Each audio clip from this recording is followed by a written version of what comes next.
시간입니다. 두 번째 카테고리는 말씀에 대한 질문이에요. 네, 말씀에 대한 질문 첫 번째 질문입니다. 저희 영상 하나 보고 가실게요. 선교 갔다 와서 말씀 묵상 매일 하기로 했는데 잘 안 된다면 어떻게 해야 할까요? 그리고 말씀 묵상을 잘 할 수 있는 구체적인 방법을 알려주세요. 네, 이 부분에 대해서 제가 답을 드릴게요. 우리 석진이였죠? 좀 아까? 어? 아니 나는 근데 이 질문 선교 갔다 와서 말씀 묵상을 하려고 애쓰고 있구나. 좋은 결과인 것 같아요.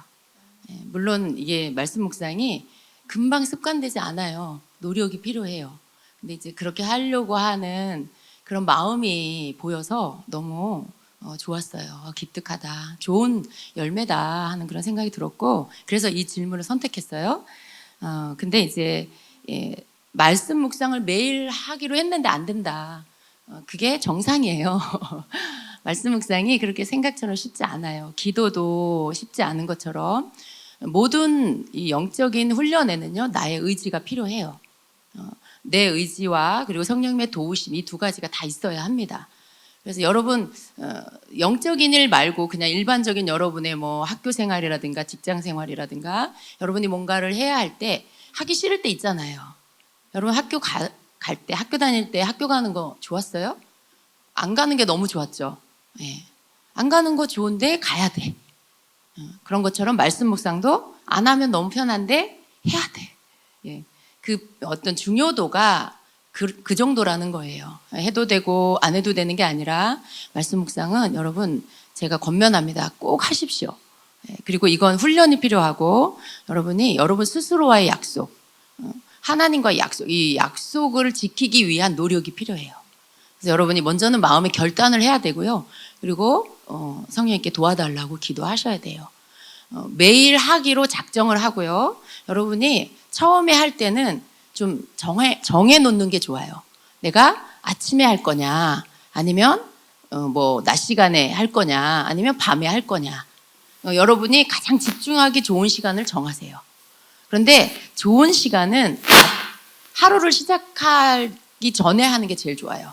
여러분이 새벽이나 아침 시간에 시간이 된다면 그때 그날 주시는 말씀을 묵상하는 게 제일 좋아요. 근데 도저히 아침에는 여의치가 않다. 그러면 밤에 할 수도 있어요. 근데 밤에 할 때는 되도록이면 여러분이 다음 날 거를 미리 이렇게 하루를 앞당겨서 하는 게 좋겠죠. 왜냐하면 내일 이 말씀으로 살아야 돼요. 이 말씀을 낮에 경험하게 될 수 있어요. 그런데 하루를 다 마치고 그날 말씀을 밤에 보고 자면 그 말씀 적용하기가 너무 시간이 짧고 잠자리에 들어서 꿈속에서 적용하기가 너무 어렵잖아요. 그러니까 이제 밤 늦은 시간에 해야 될 때는 하루 전에 그 다음날 걸 하는 게 좋고요. 그리고 여러분이 어디서 할 건지에 대한 장소를 결정하는 게 좋아요. 그래서 홀로 있을 수 있는 공간, 그러한 자리에서 방해받지 않을 수 있는 그런 공간을 정하고 거기에서 여러분이 묵상을 하겠다라고 결심을 하셔야 돼. 그리고 이제 그걸 여러분이 실천해 가는데 묵상을 결심을 했는데 이게 잘 안 될 수 있어요. 잘 안 돼도 다시 하세요. 오늘 못했어. 나 또 내일도 못했어. 하기 싫어질 수 있어요. 그리고 자기 자신에 대해서 이게 좀 실망감이 오죠. 난 안 돼. 이렇게 포기할 수 있어요. 근데 그러지 말고 여러분 그냥 못한 날은 지나가고요. 다시 새 날에 새롭게 시작하세요. 그리고 계속 다시 시도하시고 새로 시작하세요. 여기에 여러분과의 싸움이 필요한 거예요. 여러분과의 싸움에서 여러분이 결단한 대로 그냥 미뤄진 거는 지나가고 다시 오늘부터 하는 걸로 해서 계속 꾸준히 계속 해보세요.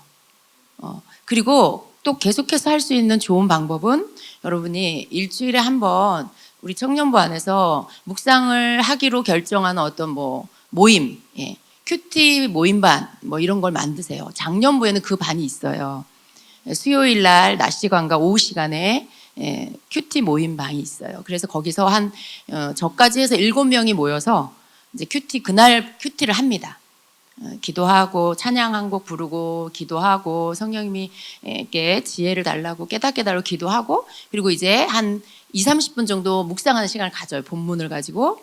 그리고 나서 이제 30분 지난 다음에 20분 지난 다음에 각자가 묵상한 것을 가지고 차례대로 돌아가면서 나눠요. 같은 본문으로 나누는데 모두가 깨달은 게 달라요. 그래서 그때 주신 것들로 은혜를 나누고 그 가운데 굉장히 또 풍성한 은혜를 받게 됩니다. 왜냐하면 내가 발견한 것과 다른 지체들이 발견한 게 너무 달라요. 그런데 내가 발견하지 못한 걸 다른 지체가 발견하는 것을 내가 또 듣게 되고 내 것을 또 다른 지체가 듣게 되면서 그 말씀 본문 하나에서 굉장히 풍성한 하나님의 말씀을 깨닫게 되고 은혜를 받아요. 그리고 이제 여기에서 또 그 다음 게 놀라운 게 뭐냐면 여러분이 이 말씀으로 경험을 하게 돼요. 삶에서. 성령께서 여러분이 묵상한 말씀, 깨달은 말씀을 그날의 삶 가운데 그 일을 적용할 만한 일을 만나게 하세요. 그래서 그 말씀이 떠오르게 되고 그 말씀대로 내가 순종하게 되는 이러한 일들이 계속 반복해서 생겨요. 그러니까 여러분 말씀을 내가 행한다라고 할 때 어떻게 행할 수 있어요? 여러분 말씀 행하는 것이 쉽던가요? 첫째는 말씀이 생각이 안 나요. 여러분이 말씀을 행하려고 해도 들은 말씀이나 읽은 말씀 생각이 안 나요. 그러니까 어떻게 해요? 내가 원하는 대로 해버려. 내 감정대로 내 기분대로 어떤 반응을 해버려요. 근데 말씀 묵상을 하게 되면 그 말씀이 생각이 나요. 그래서 그 말씀에서 나에게 깨닫게 해주신 말씀이 떠오르면서 내가 그 말씀대로 반응하기 시작해요. 그래서 절제할 수도 있게 되고 또 용서할 수도 있게 되고 이런 것들이 말씀을 따라 내가 그것을 따라 움직이게 되면 그걸 할 수 있게 돼요. 이것을 맛보게 되면 여러분 내면 안에 변화가 일어나요. 기쁨이 일어나고요. 또 막 뭔가 감사가 일어나고요. 내 속에 막 짜증나고 분노하고 막 이랬던 것들이 점점 없어져요. 왜냐하면 말씀을 묵상하고 행한 후에 오는 그 기쁨이 있어요. 내 자존감이 올라가고요. 하나님 앞에서 뭔가 하나님과 친밀해짐이 오고요. 그분의 어떤 인도하심이 너무 많이 느껴져요. 그게 또 큰 기쁨이 되고 이게 말씀 묵상에서 오는 즐거움이에요. 근데 여러분이 이걸 계속하는 게 어려운데 묵상반이 있고 그리고 그날 모여서 하고 헤어진 날은 어떻게 하냐면 카톡방 안에서 여러분이 한 묵상을 올리는 거예요. 그 방에 6명, 7명 모인다면 그 방을 하나의 큐티방으로 묶어서 거기서 여러분이 매일 묵상한 것을 올려요. 그리고 누군가가 올리면 또 다른 사람들은 거기에 대해서 댓글을 이렇게 반응을 해주는 거예요. 아멘 하고 그 사람이 묵상한 것에 대한 뭐 이렇게 여러분이 코멘트를 달아주고 때로는 은혜를 받았다 혹은 이러이러한 부분에 우리 뭐 친구야 축복한다. 이렇게 누구누구야 내가 너 그렇게 될 줄로 나도 함께 기도해 라든가 뭐 이런 좋은 그런 말들을 달아주는 거예요. 응원하는 거예요. 여러분 그러면 굉장히 힘이 나요. 서로가 그렇게 해주는 거예요. 그럼 여러분이 매일매일 올릴 때 힘이 나요. 누군가가 내 것을 읽고 반응해주고 또 나도 다른 사람 걸 읽고 서로가 같이 하고 있는 거죠. 거기에 여러분이 약속하는 거죠. 함께 매일매일 해서 올리기로. 그럼 거기에 그 의무감이 생겨. 내가 책임, 나 이렇게 우리 같이 모임에서 이렇게 하기로 했으니까 이거 매일 해야지 하는 그런 약간의 그 책임감 그런 것이 또 여러분으로 하여금 하게 만들어요. 그런 어떤 조금 묶임, 약간의 족쇄 같은 그런 게 필요해요, 여러분. 약간 강제성이 필요해요. 그래야 여러분이 의지를 가지고 할 수 있게 돼요. 나 혼자 결단하고 나 혼자 아무한테도 안 알리고 나 혼자 해. 3일을 못 넘긴다는 거죠. 근데 누군가와 함께 공개해서 하게 되면 그 서로가 이렇게 할 수 있도록 서로의 책임감을 갖고 하게 돼요. 이런 방법으로 여러분이 할 수 있습니다. 말씀 묵상 꼭 하시기 바랍니다. 네, 감사합니다. 다음 질문 드릴게요. 이거는 김 목사님께 드리는 질문인데요. 성경권별로 좋은 번역본을 추천해 주세요 라는 질문이 있었습니다.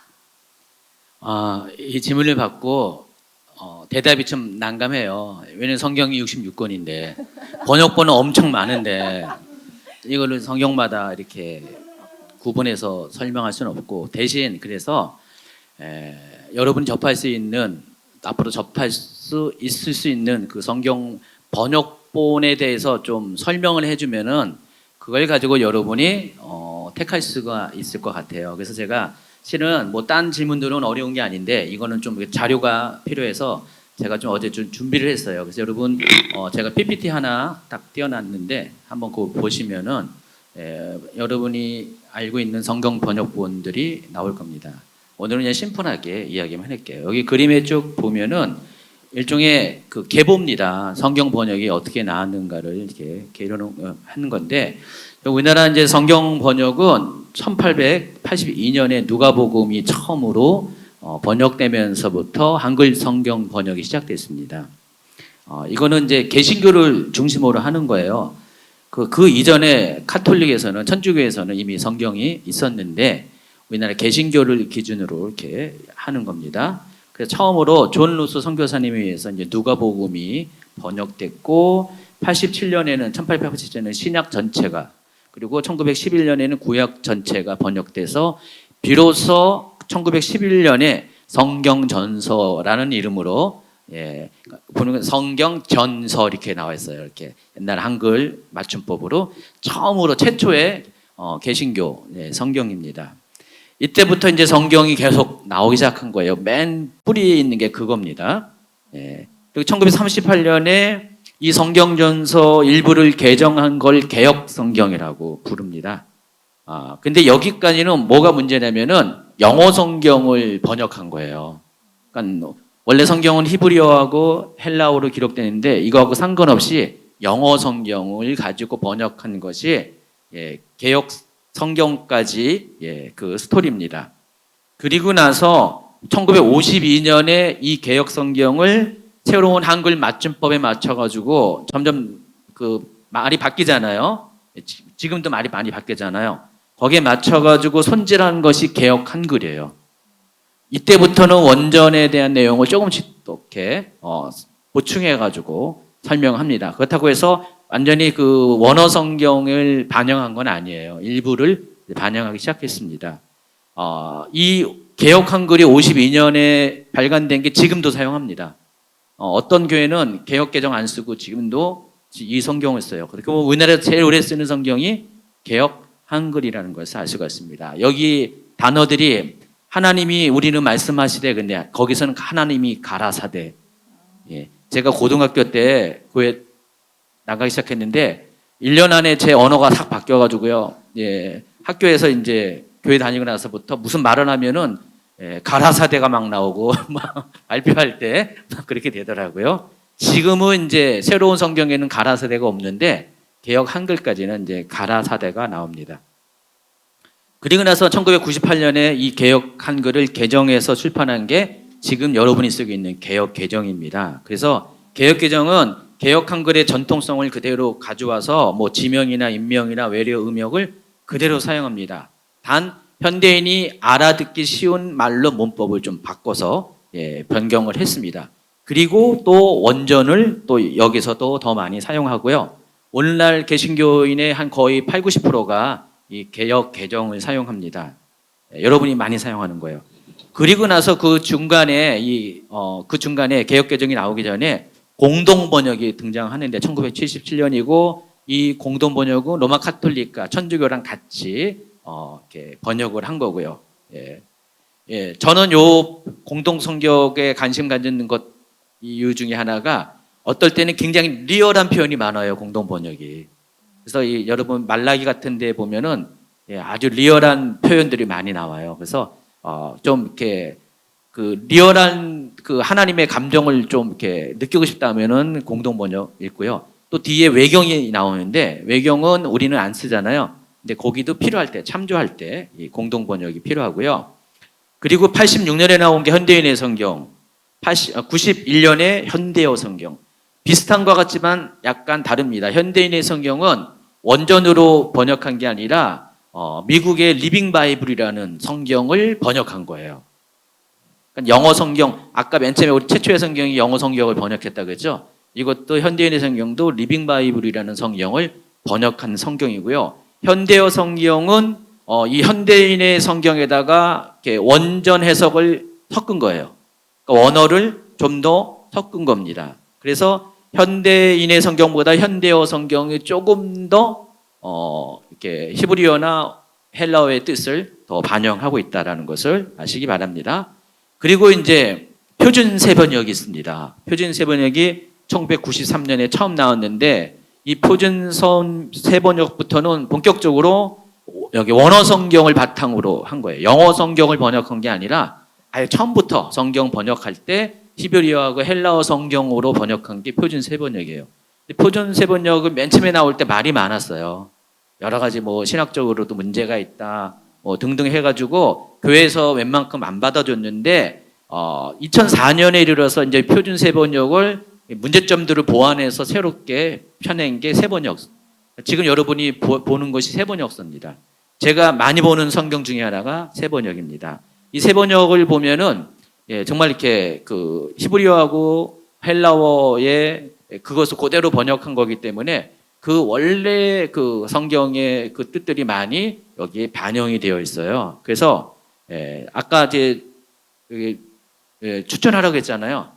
저는 세번역을 좀 여러분에게 많이 추천합니다. 세번역이 좀 어렵게 표현된 거, 난해하게 표현될 때 이 세번역을 읽으면은 굉장히 그것의 뜻이 아주 편해집니다.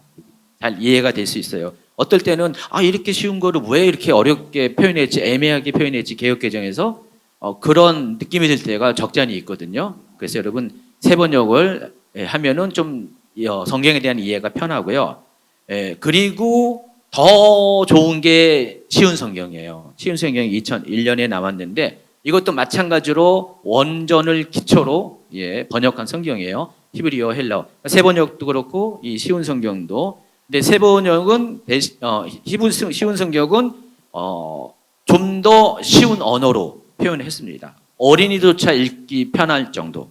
좀 어린이 성경도 있는데 굳이 어린이가 그거 안 읽어도 이 쉬운 성경을 읽어도 초등학생 정도도 충분히 이해할 수 있는 그런 번역입니다. 그래서 이 쉬운 성경을 아예 번역할 때는 국어학자하고 아동문학가, 현직 교사들도 함께 참여를 했대요. 그만큼 쉽게 만들었어요. 그러면서도 원전의 의미를 그대로 반영했고요. 그 다음에 나온 게 우리말 성경입니다. 우리말 성경이고요. 이거는 이제 우리말 어법에 좀 적합한 성경으로 만들었고 이것도 굉장히 쉽게 만든 거예요. 그리고 이제 저는 이제 이 성경 안 갖고 있는데 2012년에 뭐 10년 전에 나온 건데 쉬운 말 성경이 있대요. 이것은 현대어 성경을 개정한 거래요. 그리고 또 바른 성경이라는 것도 있는데 저는 잘 모르겠어요. 바른 성경도 있고. 대충 이렇게 하면 이 중에서 추천하는 게 우리가 교회에서 제일 많이 사용하는 게 개역개정이니까 80-90% 사용하니까 이거는 일단 사용해야 되죠. 여러분 성경을 바꾸기 쉽지가 않아요. 성경을 만약에 우리 교회에서 아주 어떤 기준을 딱 정해놓고 세번역으로 하겠습니다 라면은 교인 전체가 다 바꿔야 돼요. 굉장히 또 이게 쉬운 게 아니거든요. 그래서 일반적으로는 개역개정을 써요. 또 개역개정의 장점 중에 하나가 뭐냐면은 말투가 굉장히 좀 이렇게 권위가 있어요. 이 개역개정 있다가 세번역 읽으면은 약간 권위가 약간 덜 느껴져요. 그런 차이가 있거든요. 그래서 개역개정은 개역개정 나름대로 또 느낌이 좀 달라요. 그래서 요즘 성경 통독하잖아요. 그래서 한 번은 개역개정, 한 번은 세번역, 한 번은 쉬운 성경, 또 조금 이따 소명한 이제 킹제임스, 이제 킹제임스가 또 있습니다. 이 킹제임스 성경은 영국의 이제 제임스 왕이라는 사람이 명령을 해가지고 왕권을 가지고 그 영국의 당대 유명한 그 학자들을 다 모아가지고요. 내노라는 학자들을 다 모아가지고 번역한 성경이 킹 제임스 성경이라고 합니다. 그래서 킹 제임스 버전 해가지고 KJV라고 이렇게 표현을 하잖아요. 요즘은 뉴까지 해가지고 NKJV로 이렇게 지금 많이 사용하고 있는데 1604년부터 11년까지 7년 동안 번역한 거예요. 그래서 보통 이 1611년에 발간된 요 킹제임스 성경을 오리지널로 이렇게 보고 있습니다. 그래서 미국 사람들이 가장 많이 보는 성경이 뭘까요? 영어 성경. 표에 나와 있습니다. 무려 55%가 킹제임스 성경을 보고 있습니다. 이 표가 나왔길래 좀 잠깐 설명은 두 번째로 많이 보는 게 NIV잖아요.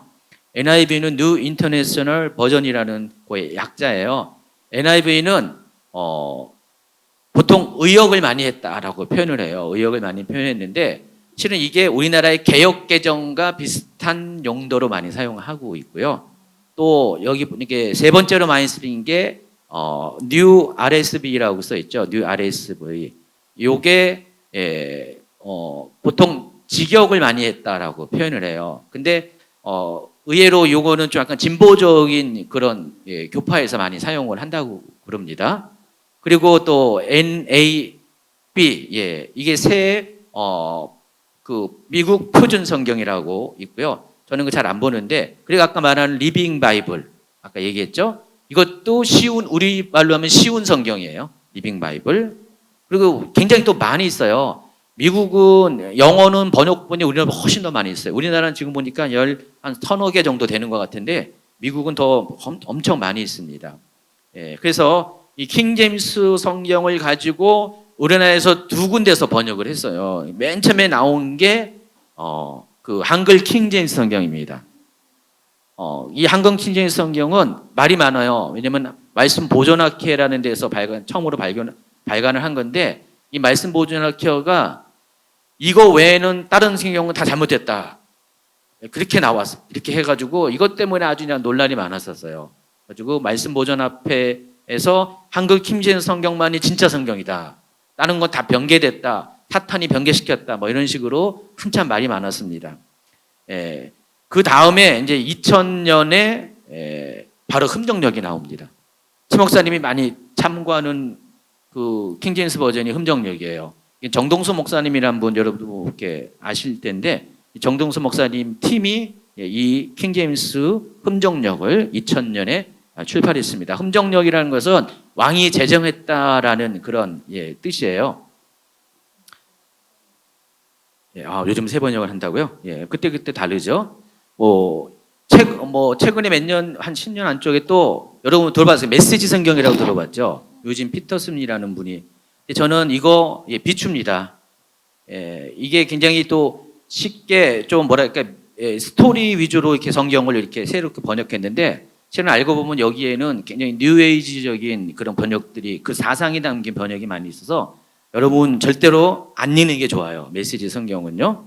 그리고 뭐 최근에 또 순전한 나도에서 출판한 메시지 성경도 신약만 있는 거고 순전한 나도 출판한 원뉴맨 성경이라고 있죠. 요거는 유대적인 이스라엘의 그 전성을 많이 살린 거. 요즘은 성경들이 다양하게 어떤 특화된 성경들이 참 많이 나오는데 근데 일반적으로 많이 있는 우리 특히 한글에서는 개역 개정하고 그다음에 새 번역하고 흠정력하고 순서대로 따진다면요. 그리고 쉬운 성경, 현대어 성경 요 정도. 이거를 가지고 여러분이 그때마다 이렇게 택해서 읽으면 돼요. 가령 지난번에 제가 이사야서 강의할 때 개역 개정을 하면 너무 어렵고 뜻을 모를 때가 참 많이 있어요. 근데 이거 쉬운 성경을 하면 너무 쉽잖아요. 그러니까 이럴 때 여러분이 선택을 할 수가 있습니다. 자, 이 성경 번역본 이렇게 강의처럼 보였지만은 이걸 통해서 아까 그 질문에 대한 답을 줬습니다. 끝. 와, 감사합니다. 저는 이렇게 종류가 많은지도 몰랐고 이렇게 특징이 다양한지도 몰랐는데 오늘 되게 쉽게 이해할 수 있게 도와주셔서 감사합니다. 저는 개인적으로 좋아하는 말씀을 약간 여러 가지 번역본으로 돌려서 읽어보고 싶다는 생각이 들었습니다.